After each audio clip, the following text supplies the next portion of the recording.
Hello, Aunt Ella. We're gathered here today to pay tribute to your 96th birthday.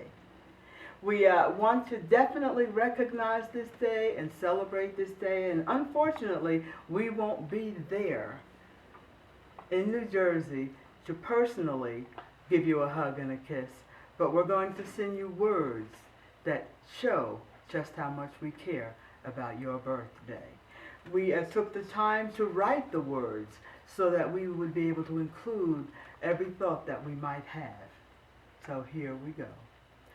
Anela, I am so grateful that God decided on January the 1st, 1924, that our family needed you, and so he sent you among us. You're such a blessing to everyone who knows you. From my earliest childhood memories, you've played an important role in my growing up. I know even 50 years ago, before it was cool or even popular, remember how we used to ride around and picking through people's garbage in rich neighborhoods? We did that. Remember when the image of thrift shops was one of dark, smelly, disorganized junk stores? Just like Crabtree in New York? But junkie never bothered us. It just meant better bargains. For years, I'd call you on most Saturday mornings and say, be ready. We're going to hit the road and hit every second-hand antique garage sale that we can. Auntie, for both of us, shopping was all about the thrill of the hunt. You chose my wedding dress, a gorgeous Victorian nightgown that we bought from an antique store in Nyack, New York. Now, switching up here a little bit, no one, and I repeat, no one, visits your house just to eat.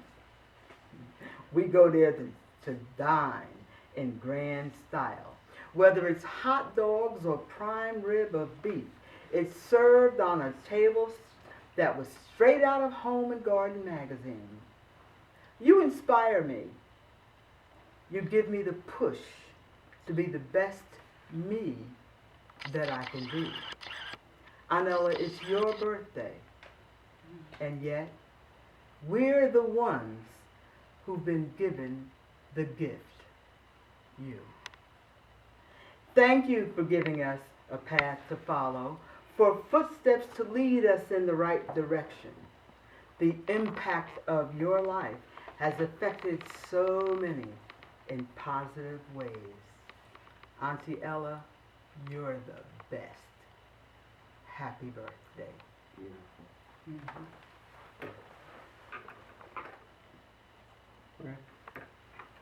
Hi, Ella. I wish you every happiness on your birthday. My prayer is that you live to celebrate many more birthdays with good health, joy, and happiness. May you always have that wonderful smile of yours. Happy birthday.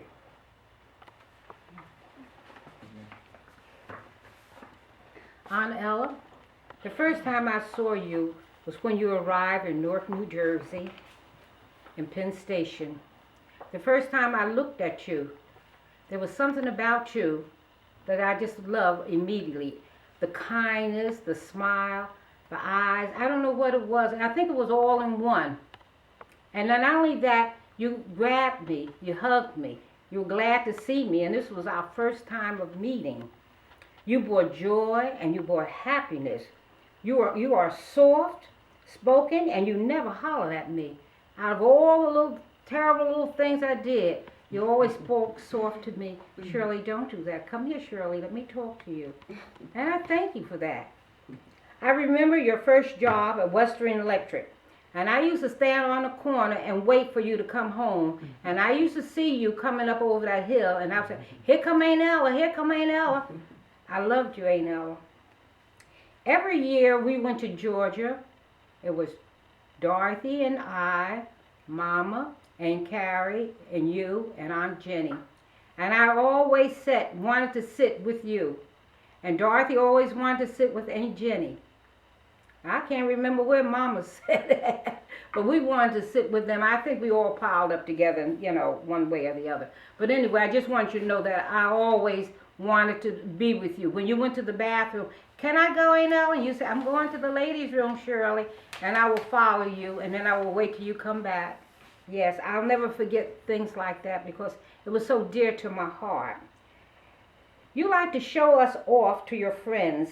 I'll never forget all the nice dresses that you have bought us and how you would fix our hair and wanted us to look special. I'll never forget that. There's so many good memories I have about you. One of the memories was at Christmas time, and you bought Dorothy and I our first ring, and it was our birthstone ring. I treasure that. And I don't know, and a lot of times I think about my ring, and I don't know what happened to my ring, but I kept my ring up until I was about 16 years old. I couldn't wear it, but I had it around on my finger, but I had it around my neck. That's how much I cherished that ring. And I was planning on having it enlarged where I could keep it on my finger, but it didn't work out because I don't know, like I say, I don't know what happened to my ring. And then I always remember Valley View. I was in the hospital several times before they admitted me to Valley View. And I remember every Sunday you used to come up there with something, a little brown bag, and you had something in it. It was a coloring book or a something to amuse me or a dress or something. And whatever you gave me, I treasure it. And I'll never forget the kindness and how you know, during my time of distress, and I was 10, 11, 12 years old, and how you used to hug me and say, Shirley, it's going to be all right. And I believed you. I really believed you. And it did. It was all right. After, a year and a half in the hospital, I came out and I was all right. But it was not only you, but it was other ones too. But it was something about you was special. The way you say, it's going to be all right, Shirley. It's going to be all right. I'm also very grateful for your kind heart and your calm spirit. I love being with you. So many times you bought me so many beautiful outfits. I remember when I was in high school, and I always wanted to outdress the next one. And I was always competing with somebody, how they dressed. And I could always depend on you. I would go down, that's when you were living on Summer Street then. And, Ella, can I wear your skirt? Can I wear so-and-so and so? Shirley, try it on and see if it can fit you. I tried it on. Sometimes it would be a little big in the waist, but I would roll it up because I was wearing that. And you made my day. You made my day, that not only that day, but every day. You always had my back between joy and sorrow. I believe some of the qualities I have today is because of your good influence. The patience, the love, the kindness that you have, and the giving of a heart that you have. And I have a lot of ways like you. I really believe that I got a lot of from you. I'll be grateful to always call you my favorite aunt. Everyone should be so lucky to have an aunt like you. You were everything, and you meant so much to me. And I thank you. I thank you every day for being in my life. Thank you, Aunt Ella, and have a happy, happy birthday.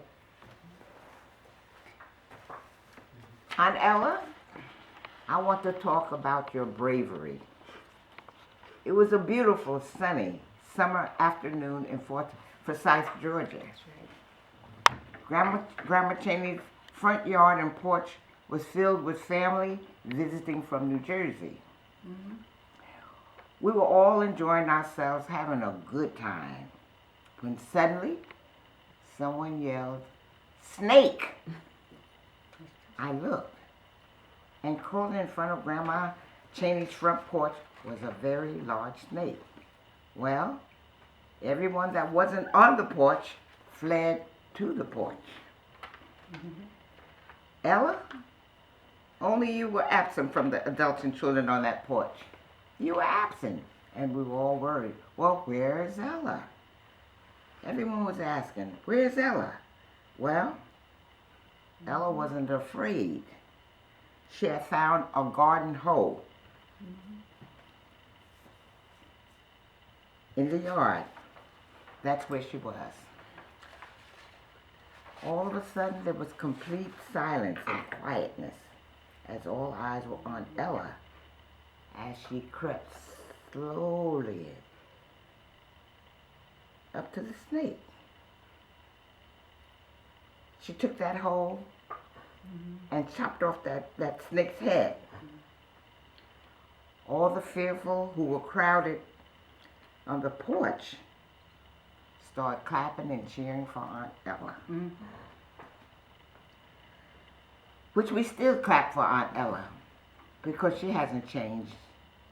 She's still brave and so just always there when me, for one, or anyone is in need. And another thing, I'd like to talk about the clothing too, because she was just known on the street, You. in the church, You. or maybe in the whole neighborhood, for her love of clothes and her just being able to select. I don't care what it was, from a fur coat down to a pair of socks. You. She wore it well. You. But I want to remember my teenage years in high school when I wanted to look my best. On Saturdays, my friends and I would go shopping in Passaic to the expensive boutique shops.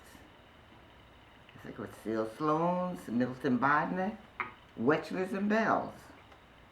Most of the time, unless they had a big sale, we leave empty-handed because we couldn't afford what we were looking at. We'd satisfy ourselves by saying, one of these days we're going to be able to afford these clothes. Well, guess what? I was truly blessed. You.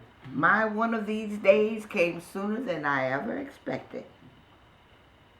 And then you, Aunt Ella, entered with your impeccable taste in fashions. You had a closet full of beautiful clothes. And guess what? They were just my size. You've always had fashionable elegance, Aunt Ella. There's no one that can put together an outfit, decorate a room, hang drapes, make a pie better than you. No, no one. Your clothes closet was like stepping into a rich Fifth Avenue boutique.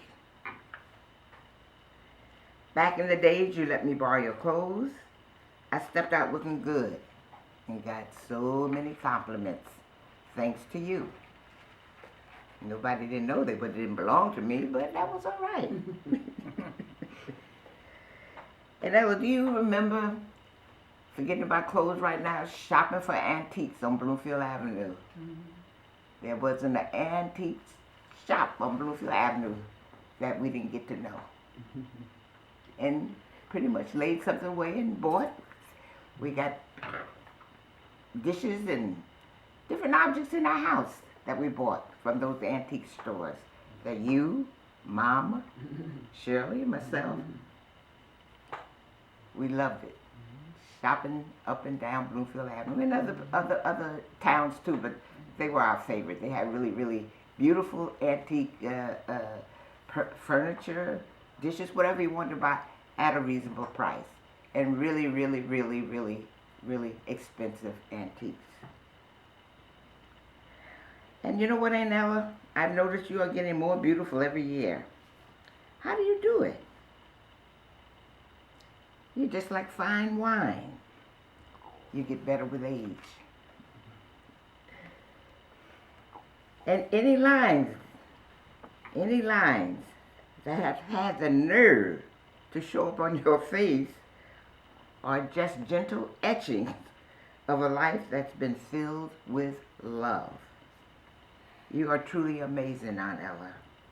You have made so many selfless family contributions.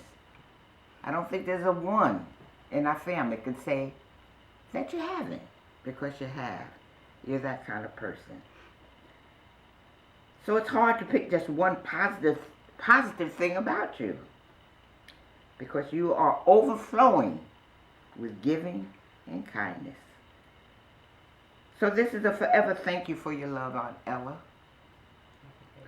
for your strength, and never, never, never failing to support anyone in need.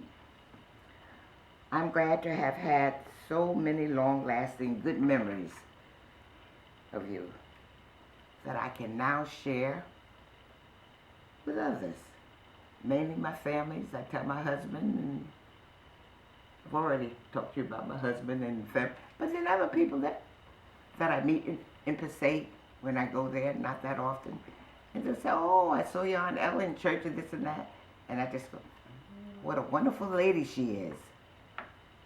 Whenever anyone brings up your name, it's to give praise to you. That's right. That's a beautiful life that you've lived and are still living. Mm-hmm. So I just want to say, my husband and I and all the family that's around this table, let us celebrate another year of being blessed to be in your presence. Amen. And for you to be our loving and wonderful aunt. Mm-hmm. Thank you and happy birthday. Thank you. Thank you. Thank you.